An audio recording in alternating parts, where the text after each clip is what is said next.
1, a 2, a 1. It's time for the Better Horses radio show. So let's saddle up and ride as we explore the Western way of life, horses and cows, family and friends, a relationship with the land, and a relationship with God. It's all here on Better Horses Radio. Now let's hit the trails with the Better Horses team.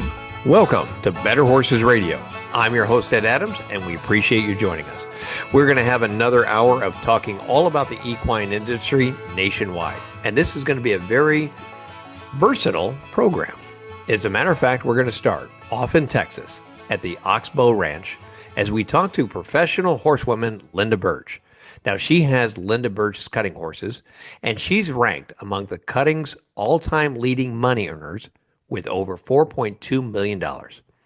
Moving on to Equestrian Bridges, located in Arkansas, we'll sit down with stable coordinator Kimberly Wary as she talks about running a 501c3 nonprofit organization that is an equine-assisted activities with mental health and also physical therapies. And then finally, Rex Buckman, over there at the Flint Hills in Kansas. He runs the Bar U Ranch, and he's a cow-calf operation rancher. But Rex is going to sit down as he raises horses and trains and talk to us and talk to farriers about having a natural balancing of shoe method when you're trimming up your horse. We have a lot more Better Horses coming your way, but before we get started, we want to kick it off to our very own Mark Uphold. Mark, thank you for joining us here at Better Horses. Let's get started with our Better Cattle segment. I know the prices are rising, but where do you want to start? Well, Ed, first of all, again, welcome to spring to everyone. Our first full week of spring here underway. I want to kind of reflect on that cattle on feed report last week and how it affects feeder cattle. We've been talking about this for several weeks. How long will feeder cattle buyers at auction markets be chasing these higher prices? Well, they're continuing right now. The feeder auctions continue to set records. The Cattle on Feed report last week confirmed the tight supply of feeder cattle getting even tighter, forcing buyers to either pay up or pass. And if Superior Livestock's recent video auction, that's kind of what I want to focus on here, if that's any indication, buyers are deciding to pay up. There were over 28,000 head offered in that recent sale, the cattle coming from 23 states. Furthermore, no one seemed to have a monopoly on numbers. 93 different buyers ended up owning part of those 28,000 head. So it's a good market test in our view. And looking at that market test, feeder steers and heifers, 750 pounds or over, were $10 to $15 higher. And normally those heavier weight cattle have been more steady, firm in here, but certainly not higher. But they certainly were at this auction. Now, even lighter weight cattle, those under 650, especially under 600 pounds, were $15 to as much as $25 higher. Some heifer lots were setting new records, according to Superior. Wean calves, they're calves ready for grazing, $20 to as much as $40 higher, top quality calves. They range from $370 to $475 for the top quality calves with backgrounding. And looking at the May feeder cattle, futures setting, this is where I want to kind of close out here. Feeder cattle, May feeders, looking at that May contract, setting all-time highs in here, but we think it's a dangerous tightrope for feeders that are paying up these prices here, right here and now. Looking at May feeders and where they're at now as we go through this week, but look at those August and October fat cattle futures, about $80 below that level here. So again, it's a tightrope. As long as the futures continue, feeder cattle and live cattle futures continue higher, kind of step for step, these buyers can make things work. But boy, things start turning around and it could get very concerning in a big hurry for these people. So be careful, pencil out as you're going to these auctions from this point forward in our view. But as always, we wish you and everyone a profitable week ahead. All right, Mark, appreciate all the updates. Well, let's get going with our Better Horses tip of the week. Hi, I'm Callie from CRK Training. I'm here today with Red Ryder, but this is Red in person, and he's going to help me today with a topic that is another one I get a lot of questions on, which is how do you know when you're ready to leave the confines of the arena go out on the trails, what kind of things should you be prepared for and be prepared to ride when you're out on the trails. So that's what we're going to talk about today. There's just a few skills that you want to have in the arena and that you want to feel comfortable handling these situations in the arena before you go out on the trail. Basically, what those are is feeling comfortable that your horse will respond to the basic cues of walk forward, trot, canter, that you have a little bit of lateral control, meaning you can kind of bend your horse, you can move sideways a little bit, doesn't need to be anything fancy, but just enough that you feel you have control of your horse's body.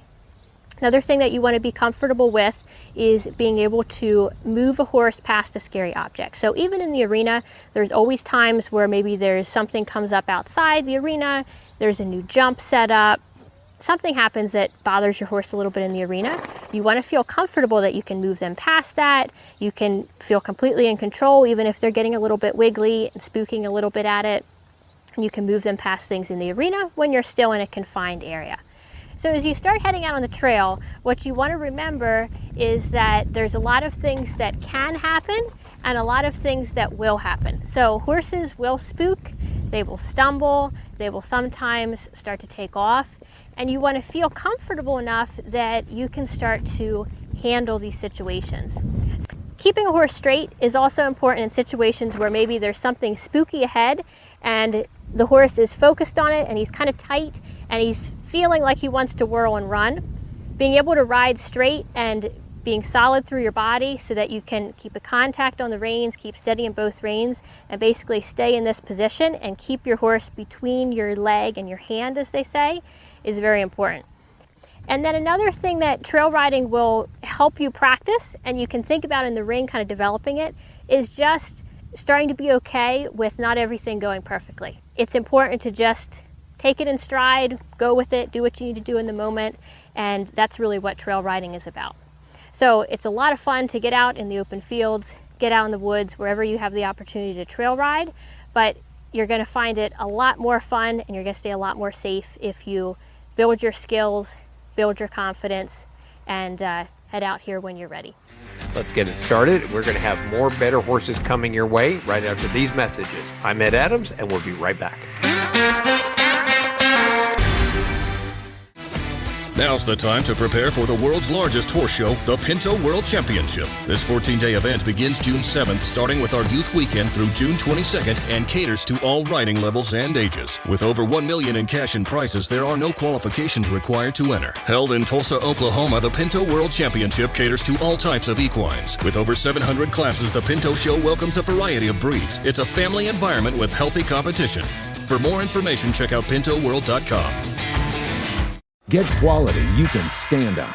Hoof Grip is the proprietary formula that provides shock absorption for your animals with no ice buildup, slipping, cracking, or sogginess, making it the safest, most comfortable, and maintenance-free flooring on the market. Hoof Grip installs quickly and easily over existing surfaces, is easy to clean, and withstands extreme heat or cold. From vet offices to barns, wash racks to trailers and more. Visit hoofgrip.com to find a dealer in your area today. We're here for the hardworking, the resilient. We're for the people who measure their days by what needs to get done, not by hours. Where kids learn responsibility at a young age and generations work side by side. Where work doesn't pause for holidays or bad weather. It just gets harder. Where value and hard work means more than the clothes you wear. We're Kleinschmidt's Western Store, Higginsville, Missouri. Routine dental examination and treatments are essential for high-quality horse care. To prevent potential problems, a horse's mouth should be examined at least once a year. I'm Dr. Chris Blevins, Equine Field Service Veterinarian at Kansas State University Veterinary Health Center. We can examine the mouth and provide a treatment plan to meet the needs of each client and their horse. Visit us at ksvhc.org, the Veterinary Health Center, to discover, to teach, to heal. Hey, it's Alex Gold from Max Motors in Belton with their huge year-end heavy-duty sale. Every new 2024 Ram 2500 in stock is 20% off MSRP. New 2024 Jeep Grand Cherokee up to $13,000 off MSRP. Stock number S240367. Must finance with dealer lender. Offer expires 1/2/25. And if you're looking for the max trade-in values in the Midwest, it's Max Motors, just a short drive to Belton. Max Motors, the easiest place to buy a car, maxmotors.com.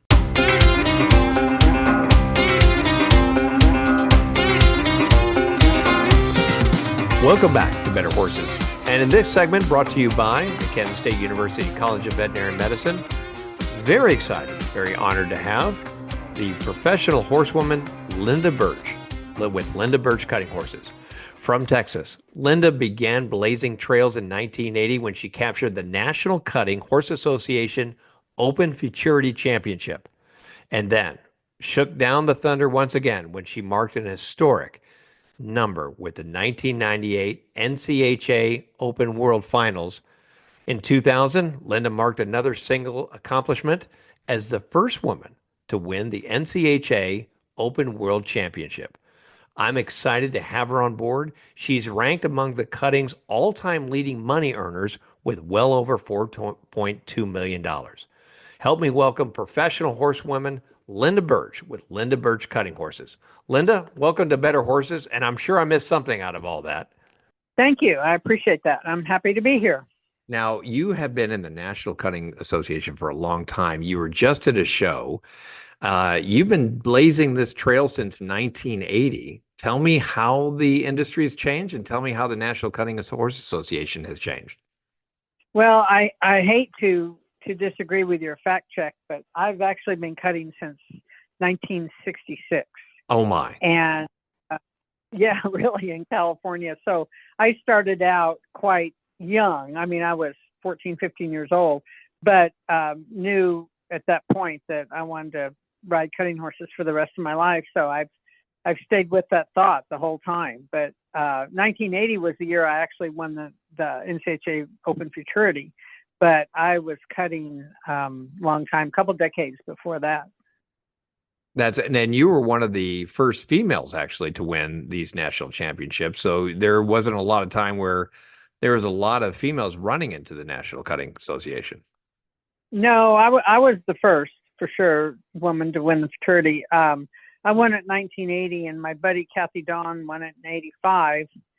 And then we had quite a drought until another gal, actually a gal that was named after me, named Lindy Thorne, won it on Feeling Dangerous just a few years ago. So a sum total of 3 women have won the NCHA Open Futurity, and it started in 63, I think, in Sweetwater. So it's quite great. It's a small club, but a great club to be in. It's a great club. And you were inducted into the National Cowgirl Hall of Fame, and you received a lot of honors. You were also in the Texas Cowboy Hall of Fame and the NCHA Riders Hall of Fame. I mean, this just keeps going on and on. I mean, this is amazing that you've been going for this long and you've had such a successful career, and you haven't stopped. I think the last time we tried to get together, you were at another show, correct? Correct. I stay on the road. I've stayed on the road the last several years. I've, the way my business works, I believe in mare power. And so I've always had and built up a really great set of brood mares. And then I've trained and showed those mares. So they all have careers and really good money won on them. So then I, figure out the best cross, breed them. And when those foals are, riding age, I either sell some of them in the Western Bluff Stock yearling sale, or I pick, several to keep and train and then sell them along the 2 years I'm riding them, 2-year-old, 3-year-old year, or decide to keep them and show them. And so for the last several years, I've showed a couple of, I think 3 major horses that I've made the top 5. They call it the top 10, but I've been in the top 5 open horses for the year, riders of the year. And what that entails is that you show at every championship NCHA cutting you can get to, and they add up all the money you've won at the end of the year and crown the world champion. So I've done that several times, been in the world finals. And this year I I sold my horse last year, my open horse, and I've been concentrating on 2 really nice futurity mares I have. So I decided I'd stay home a little more, but I do have a good 4-year-old, so I've showed her in the major events so far this year, and but I'm not on the road as much as I have been. Well, Lindy, that's interesting. Your journey is not unlike a lot of people listening probably is.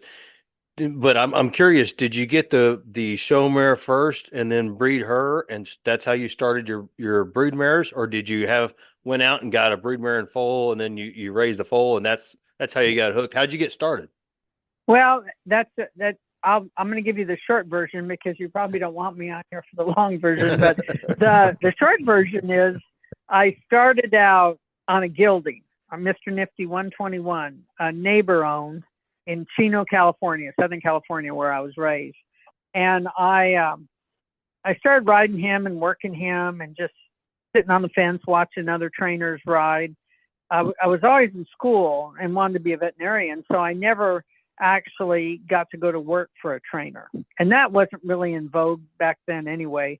Because I was busy with school and then high school and then college. But I rode every chance I could get. And I started beating these people on this gelding. And he was a great old horse. He was actually a former rope horse that somebody said was a cutting horse, but he really wasn't. But he got there by the time I was finished with him. But he was a great horse to start with.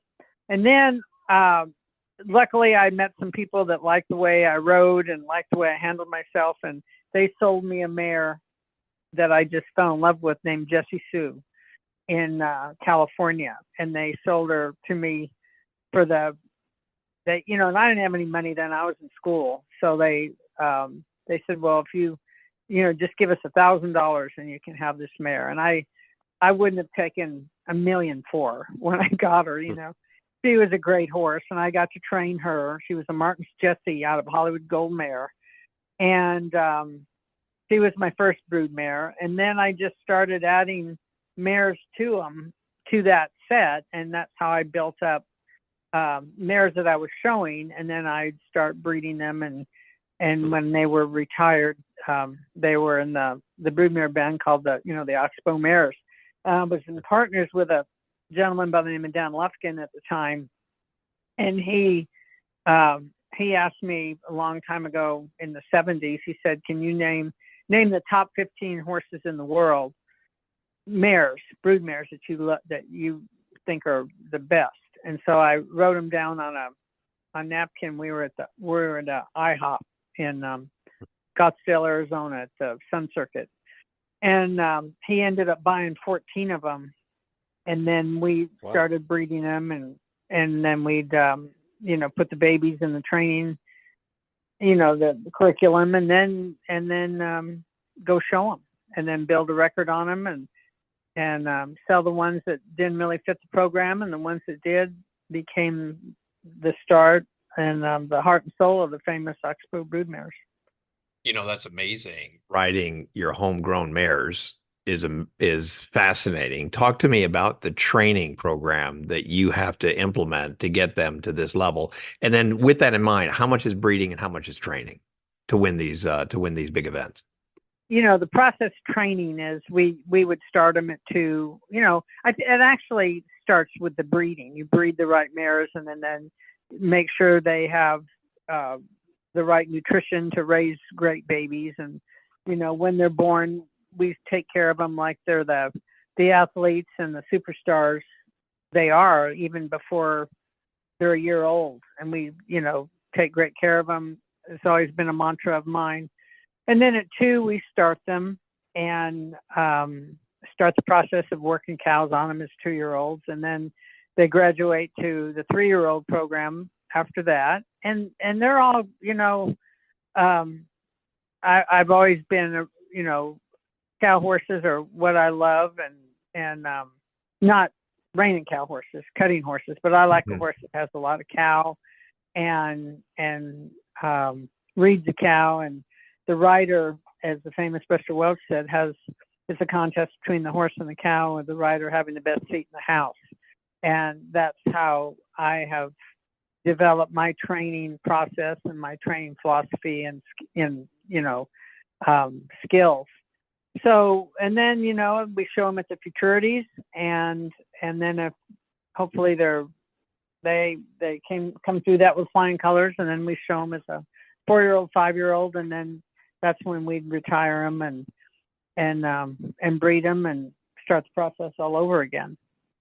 Well, Lindsay, I'm sure there's some of our listeners out there that are curious to know, okay, you sound like you got a great bunch of well-bred horses. And if you ever sell any from time to time, and how would they go about getting a hold of you if they wanted to see what you had for sale? Well, I've got a website. I've got a few mares still, but not many. I've got a good 4-year-old that I'm hope to, put in the broodmare band, and I'm trying to breed her this year even. But I list them on the website, and then I also use Western Bloodstock. They have, they do a great job selling horses throughout the year here in Fort Worth during our Super Stakes show. Actually, the summer show in July, and then the Futurity is a big sale in December in Fort Worth. That website is real easy to get to. It's lindybirch.com, BURCH.com. And Lindy, this has been amazing. At 72, you're probably outranked or outriding every 40-year-old or 30-year-old out there, and which means this is why you're among the all-time leading money earners out there. And it's at the end of the day, you just got to love what you're doing. I commend you, and it's been an honor for you to join our show. Lindy, we want to thank you for joining Better Horses. We want to have you back. We want to congratulate you for all your successes you had. And in the meantime, we'd like everybody to go to your website. If they haven't seen it, that's lindybirch.com, BURCH.com. And we recommend everybody check out your website. In the meantime, Merle, we're going to take a break, but we got more Better Horses coming your way. I'm Ed Adams. And I'm Merle Arbo.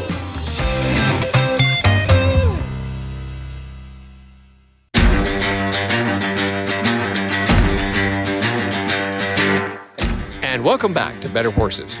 And we appreciate everybody joining us. In this radio show, we like to talk to all about professional trainers, veterinarians, and nutritionists.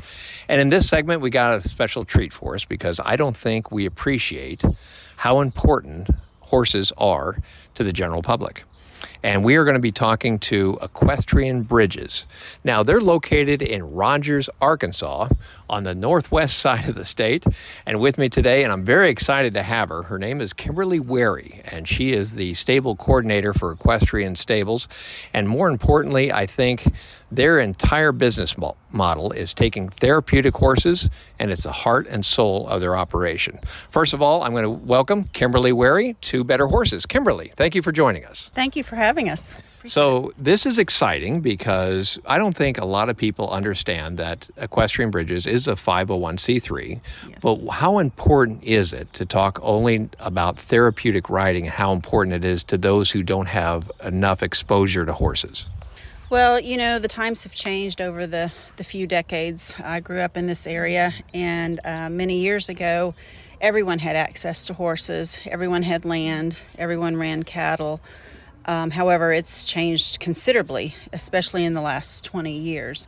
And we provide this little space, this little peaceful oasis where children, women, veterans can all come out and feel the healing power of the equine.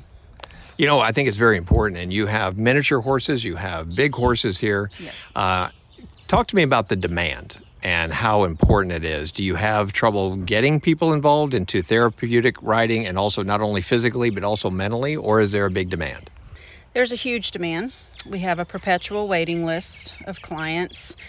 Typically they're on the wait list for weeks to months, several months. It moves at different paces depending on the turnover of the clientele, what's going on, the weather, whether or not we have instructing staff trained. We are a nonprofit, so we're always looking for everything, volunteers, funding, but clients we do not have to look for. We have the clientele waiting. Exactly. Now talk about the horses that you have that are in operation here. You have miniatures, you have big horses. So are they donated? How much training do you do? And how important is it to be safe with all these? They are all property of Equestrian Bridges, and so they belong to all of us. And a couple of them have been donated. They all were acquired for their temperament in the therapeutic purpose. They're not necessarily just an old horse who's been put out to pasture, and we just use them as a therapy horse. They have been hand chosen by our executive director for their innate horsenality and how they get along with children and people. And we have 7 minis and 8 what we call bigs. I think the miniatures are really good for therapeutics, but since COVID, we've noticed that there is a lot of mental health needs more than ever before. Is this something you're seeing down here in Arkansas? Is this something that you're seeing just overall in our society? Both. I come from the teaching world. So when I retired from my education career and came to work full-time volunteering at Equestrian Bridges and now on staff, yes, I can't remember exactly what the question was, but the need is great for mental health. And what's great about the horses, they're kind of like dolphins. When you get around a horse, they sense what the person needs. And again, the weight is, the demand is huge.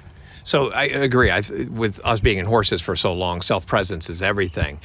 When somebody has not been around horses and they're coming in, and whatever their physical or mental needs are, what's the first things you have to be aware of, and what's their first reaction that you see is very common?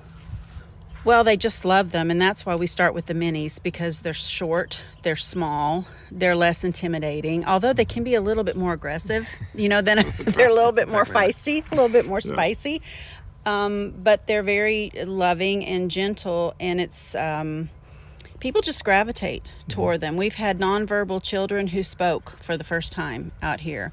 We have had children who are from the local shelter who have come from very disturbing situations who open up when they're out here. They feel calm. So we have women who come from stressful situations who come out and they gain their courage back. So it's just a lot of really great stuff that happens out here. Yeah, it's building a lot of confidence. But we do realize, as I mentioned at the beginning of this interview, you are a 501c3. You really depend on a lot of donations. And I think you have a special event coming up in May. We do, May 3rd. It's the 13th annual Mini Derby, www.miniderby.com. And the minis will race. And we have, it's a big party. We put on the party of the year here. We transform this into a derby atmosphere with big sponsor is Sazerac, and there's lots of mint juleps and betting. The screen will be huge up here. We'll have live music, and we will probably bring in 70% of our operating income in that event. In this one event? In this event, yes, sir. And so it's kind of like the Kentucky Derby, but you make it like a mini derby is what you're doing. Because the minis are running. Right, yes, the they run 5 different races, and you can sponsor a horse, and you can be in the winner's circle with the roses when your horse wins. And you can be part of the whiskey pool, you can be part of the wine pool, all the bets that you place.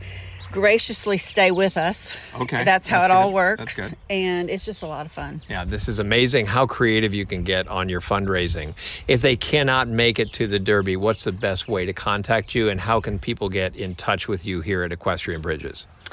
Either our website, equestrianbridges.org, miniderby.com. You can call us on the phone and we'll speak to you the old-fashioned way. We love doing that as well. There you go. If you're just joining us, we're talking to Kimberly Wary. She's a stable coordinator at a therapeutic riding center located in northwest Arkansas called Equestrian Bridges. And one final question. I really like the idea that you are a teacher. Would you say that as we continue to move and progress into the next millennial, the next generations, that therapeutic places like this are going to be in more need than ever before? Yes. And I think that children and people in general, we didn't mention this before, they like to come out here and work. They like to do the physical work. Parents will think that, well, my child has never been around a code brown, but they like shoveling that code brown, and it's just, they like to work. You know, I had to come all the way down to Arkansas just to hear the word code brown. I don't Code think yellow and code brown. Code yellow, code brown. That's kind of like a medical term. I think I'm gonna have to steal that from you. I hope you don't mind. Well, it's not mine. I'm sure it was stolen from somewhere. All right. Before I let you go, one last question: How did it get founded? How did Equestrian Bridges get started? And who's the brains behind the operation? Shanna Dozier. She's the heart and soul and the beating heart and soul of this organization. She is passionate about these horses. These are her babies. The clients that come here are her people. This is her operation, and we are here to help her execute it. Exactly right. Okay, so if you're looking to get into therapeutic riding or run a fundraiser like this, Equestrian Bridges seem to have the answer. So thank Kimberly Wary for joining us here on Better Horses. We look forward to hearing more about you and then following up exactly how the mini derby goes. Thank you again. Thank you. Appreciate you. All right, everyone, I want you to stay with us. We got more Better Horses coming your way right after these messages. Now's the time to prepare for the world's largest horse show, the Pinto World Championship. This 14-day event begins June 7th, starting with our youth weekend through June 22nd, and caters to all riding levels and ages. With over $1 million in cash and prizes, there are no qualifications required to enter. Held in Tulsa, Oklahoma, the Pinto World Championship caters to all types of equines. With over 700 classes, the Pinto Show welcomes a variety of breeds. It's a family environment with healthy competition. For more information, check out pintoworld.com. Hi, I'm Dr. Dylan Luter, a specialist in equine performance medicine at the Kansas State University Veterinary Health Center. Our new service focuses on lameness diagnosis, advanced imaging, physical therapy, and regenerative medicine for horses with injuries preventing them from performing at their best. We can treat a variety of conditions and design a customized rehabilitation plan to meet the needs of each client and their horse. Visit us at ksvhc.org, the Veterinary Health Center, to discover, to teach, to heal. At Heritage Tractor, we're driven by more than just the nuts and bolts of our John Deere tractors. We're fueled by a commitment to you. It's about tracking down that elusive part, providing industry-leading equipment that won't break the bank, and ensuring your equipment is up and running. Because your livelihood depends on it, our livelihood depends on it. The three little words we live by, here for you, aren't just words. They're a promise. Heritage Tractor, here for you, here for a lifetime. Established in 1956, the Pinto Horse Association of America was formed to welcome all types of equines and maintain their show records and pedigrees. PTHA currently has over 88,000 members with 157,000 registered Pintos. There are currently 3 separate registries: the Color Registry, the Solid Registry, and the Long Ear Registry. We welcome all levels of competition within a family-friendly environment. Become a member, register, and add value to your horse. For more information, check out the website pintoworld.com. Get quality you can stand on. Hoof Grip is the proprietary formula that provides shock absorption for your animals with no ice buildup, slipping, cracking, or sogginess, making it the safest, most comfortable, and maintenance-free flooring on the market. Hoof Grip installs quickly and easily over existing surfaces, is easy to clean, and withstands extreme heat or cold. From vet offices to barns, wash racks to trailers and more. Visit hoofgrip.com to find a dealer in your area today. We're here for the hardworking, the resilient. We're for the people who measure their days by what needs to get done, not by hours. Where kids learn responsibility at a young age and generations work side by side. Where work doesn't pause for holidays or bad weather. It just gets harder. Where value and hard work means more than the clothes you wear. We're Kleinschmidt's Western Store, Higginsville, Missouri. It's time to go with United Mosquito and Fly Control's premier fly system for fly control in your barn, providing relief for horses from the stress of fighting flies, and also makes the barn more pleasant for everyone in the barn. Easy, effective, and safe. With United Mosquito and Fly Control, we provide a full service. You as the barn owner don't have to do anything. We go everywhere and take care of everything with our friendly fast service. Call today at 913-558-3814 or email Paul at unitedmosquito.com.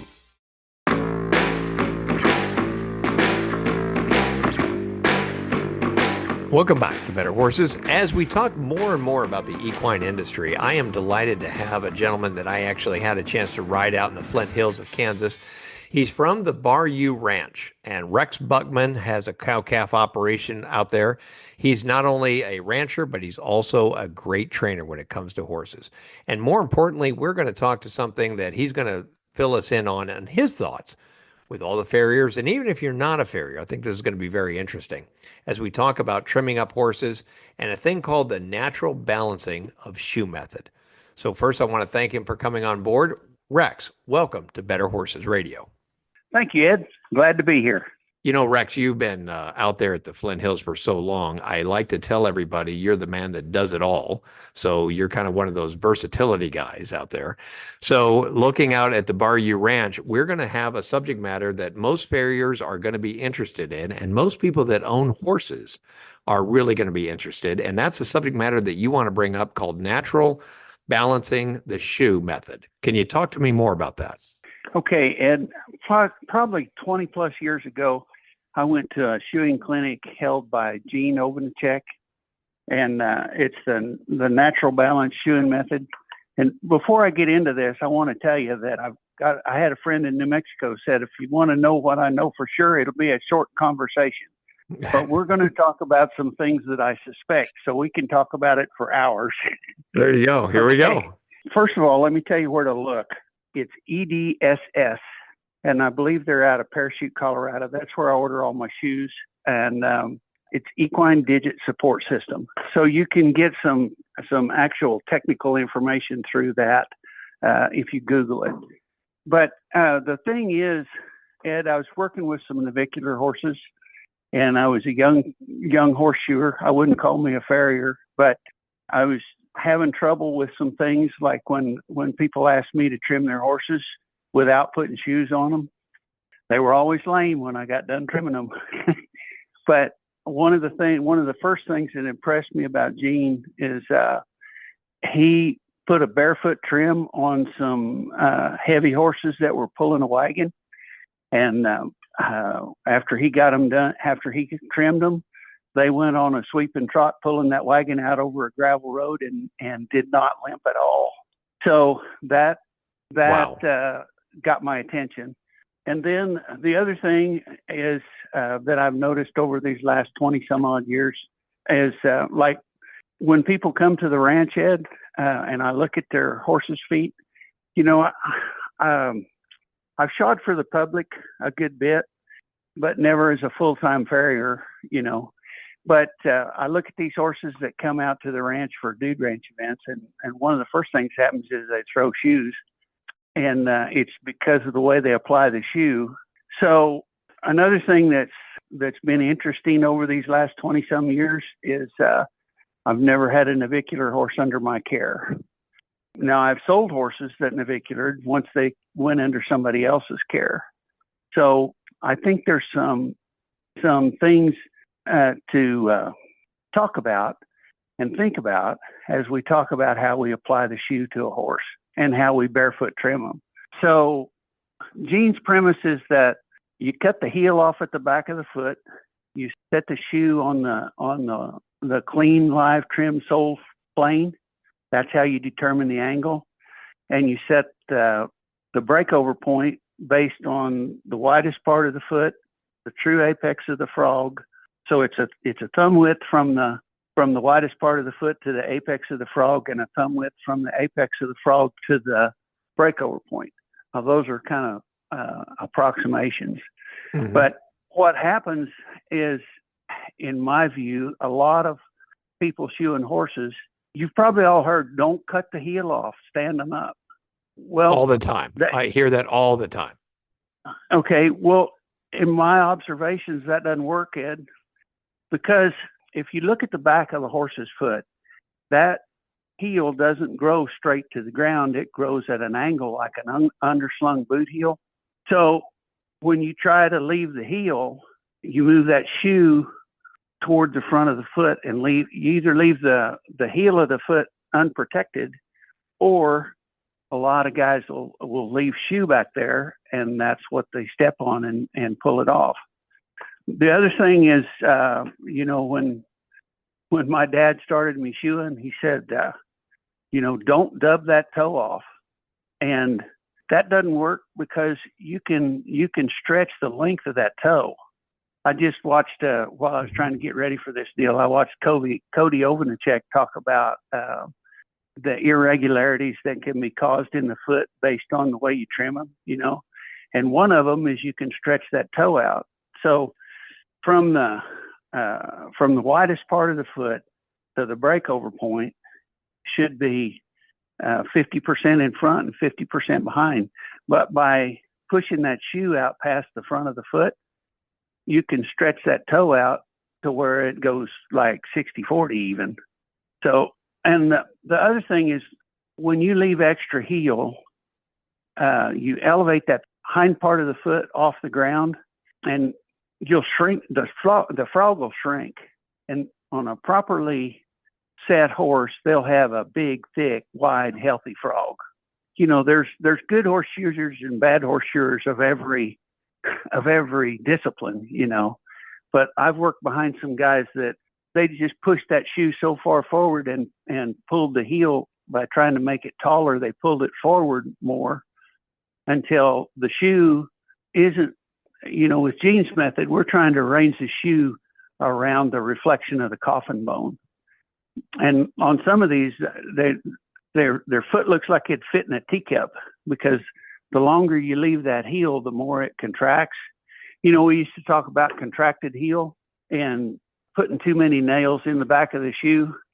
But if you shape the bottom of that foot right, you can nail that heel all the way to the back and it won't contract that heel. But if you try to artificially elevate that heel, then that heel will contract. So we've got lots of observations. I don't know if I can put in words what I'm trying to say. This has been great. I wanted to let the audience know you're talking to Rex Buckman at the Bayou Ranch, and he is joining us and talking about a subject matter that most farriers need to talk about, and that's a natural balancing a shoe method. And Rex, I got to ask you, I think if I wrap this up, you want to really trim the heels in the foot and not increase the length and the width of the base. And yet at the end of the day, you want to encourage that frog to better support the navicular bone or the coffin joint. I may not have that correct or not, but how does what you're saying today have an effect on a normal farrier or your average farrier? How would he disagree or agree with what you're saying? The first thing is we used to talk about, Ray Hunt used to say, I'm here for the horse.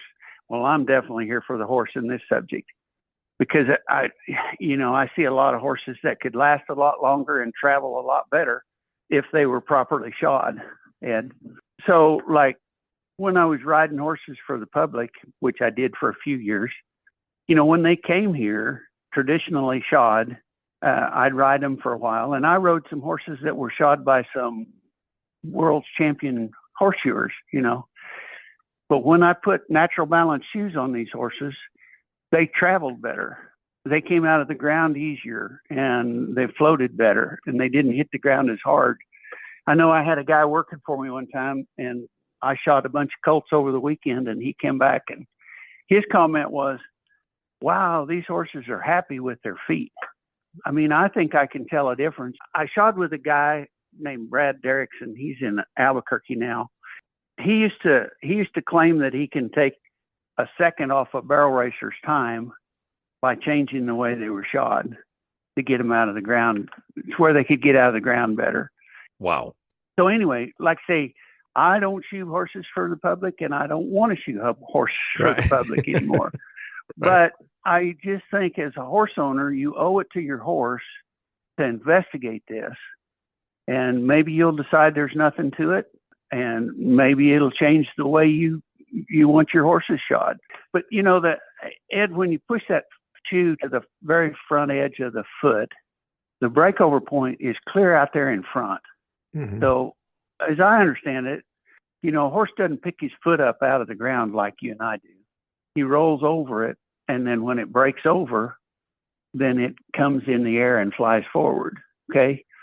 So if you've got that breakover point pushed too far forward, then that causes him to stay in the ground longer, and that sets him up to forge. So his front foot stays in the ground too long, And by that time, the hind foot is coming up and hitting that front foot. So like when working with a horse that forges, one of the first guys that started me shoeing, he'd square the toe on the back foot. It really didn't help. It just got the shoe back where it didn't hit the other shoe, but he was still hitting his foot. Yeah. But if you move the breakover point further back on the front foot and get that front foot out of the way, then the back foot doesn't hit it. You know, it hits home. How a heel is trimmed is key to encouraging the good foot function. But you're really getting into the biomechanics of all this and how key, and I like what you said at the beginning of this segment. It's so vital of how a horse can operate and how sound they can be if they're trimmed properly. Oh, I wanted to point out something else, Ed. I've read articles written by guys that are studying the conformation of the horse, and one of them said, "Never buy a horse with underslung heels or a shallow-heeled horse." And I've got one. Well, you know Pete. Oh yeah. Pete Oh out sure. Here. There's not a horse in the world that has a shallower, more underslung heel than Pete. Pete's lived in the Flint Hills and worked his whole life, and he's about 15, 17 years old, and he's sound as a rock. Here's the thing that I think. If that horse has a shallow, underslung heel, that's the way God made him. And he'll stay sound until you try to change that. But if you try to artificially elevate that heel, then you take his frog off the ground, and that horse he'll probably go navicular. It doesn't look as stout like a big Hancock heel that wants to be a little clubby, you know? Right. Or a Wieskamp, what I used to call a Wieskamp foot that has a real shallow heel. That shallow-heeled horse was genetically designed to travel on a shallow heel. And as long as you trim him correctly and let him stay shallow-heeled, he'll be sound forever. The other one, we're talking about those Hancock feet, and I've got some mares that have got some Hancock in them, and they want to be clubby. They want to be a club foot. They've got that big, stout, deep heel that looks like an anvil, you know. But if you're not careful with those horses, you'll let that heel get, because they grow more straight down, and you can really make a big heel on those horses. But if you do that, here again, you're going to take that frog off the ground and mess with the interaction of the foot with the ground, and those horses will go unsound too. So there's a reasonable point to it. And if you're just joining us, we are talking to Rex Buckman of the Flint Hills Ranching Adventures. Rex, this has been very interesting talking with you. If somebody would want to get a hold of you and visit a little more about this, or maybe learn about we had Matt Job. Now, don't hold this against us, but we had Matt Job on the show last week, and he was really talking up the Flint Hills Ranching Adventure. So how would somebody get a hold of you if they wanted to do that? Well, you can go through my Facebook page. I've got Matt and I share the Flint Hills Ranching Adventure page, and I've got a Bar U Ranch page. And then I've got one page that's just my name. And then we have, for our bed and breakfast, we've got Bookman's Stone Horse Inn. So that's one way. And you can call me on my cell phone. It's 620-794-5332 and talk to me. Or just drive out to the ranch. I'll show you some cattle and horses. There you go. There you go. Hey, Rex, I want to thank you again for doing that. And thank you for everything you're doing with the horses. And you have a very successful cow-calf operation. And we're going to have you come back and talk more about this. Natural balance shoeing method is what Rex has been talking about. He's with the Bar U Ranch in the Flint Hills. You know, I want to take time out and thank all of our professional ranchers, trainers, and everyone out there that's doing a remarkably good job in the equine industry. And so if you ever wanted to listen to all of our radio shows, I invite you to take a look at our Better Horses podcast. Whether you're driving or doing chores or riding horses, we invite you to listen to Better Horses podcast just by searching Better Horses wherever you get your podcast. We're on Apple, we're on Spotify, Foxfire, Chrome, Echo, and even on YouTube. It's exciting to listen to over and over again as these professionals come on board. Hey, and listen, these trainers are also giving us their articles in our paper. We want you to check it out. Better Horses Edition newspaper. You can subscribe on betterhorses.com. And as always, Better Horses Television. Check us out on RFD, the Cowboy Channel, your local television stations, and we're even streaming on Equus TV. And even our YouTube channel has our TV shows whenever you want to check out an episode. As always, I want to thank the people behind the scenes that make all this possible. Our radio producer, Brianna Johnson, and our TV producer, Kelly Creech. And naturally, all our sponsors. Well, that wraps it up for this week. I want you to be all good buckaroos and buckarettes. Mind your mom and dads, and be brave, but don't take any chances out there. Until next time, I'm Ed Adams. Happy trails, and always ride for the brand.